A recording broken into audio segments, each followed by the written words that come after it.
Welcome to my page. This is where I share practical tips for everyday living. Today, this video focuses on the construct of the invisible hand, a write-up I did on my page on Medium platform. The metaphor of invisible hand was first coined in the book of the foremost economist Adam Smith, titled The Wealth of Nations, written in 1776. The principle asserted that there are unobservable market forces that help demand and supply drive the market toward equilibrium. However, this video is not linked to the economic concept of the invisible hand, although they share some similarities.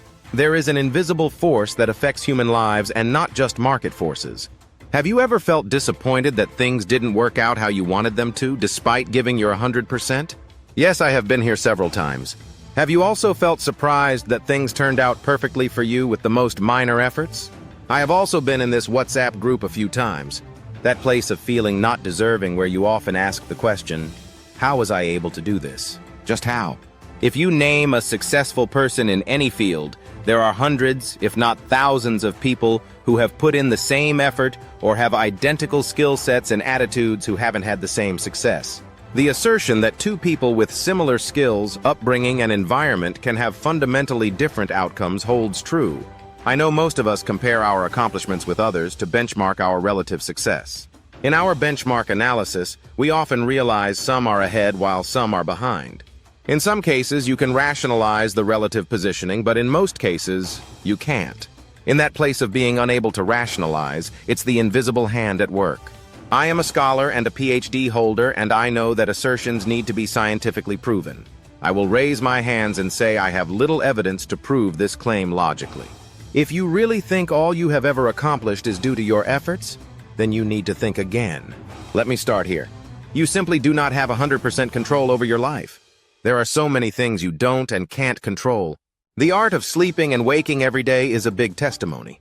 You could have the greatest invention or smartest dreams waiting to happen, but you do need to be alive to achieve those dreams. Nothing else matters without that heart of yours beating. Aside from life, no one succeeds without impacting somebody else's life. Value is only recognized when it is created and appreciated by the end users. You can anticipate that people will value you or what you offer, products or services, but you simply do not have 100% control over it.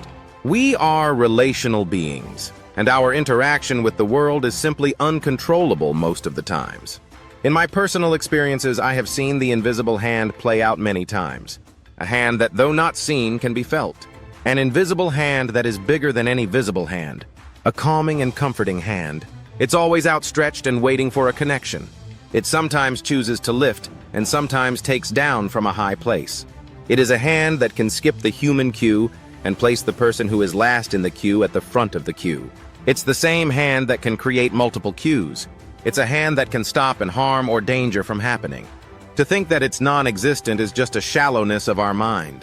I've come to realize that the biggest testimonies are not the ones we are aware of. It is those ones we are not aware of their existence. We simply do not know what could have happened in the absence of this same invisible hand. Let's live with this consciousness of this invisible hand.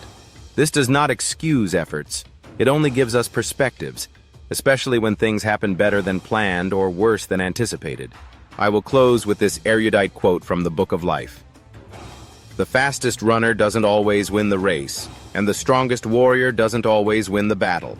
The wise sometimes go hungry, and the skillful are not necessarily wealthy, and those who are educated don't always lead successful lives. It is all decided by chance, by being in the right place at the right time.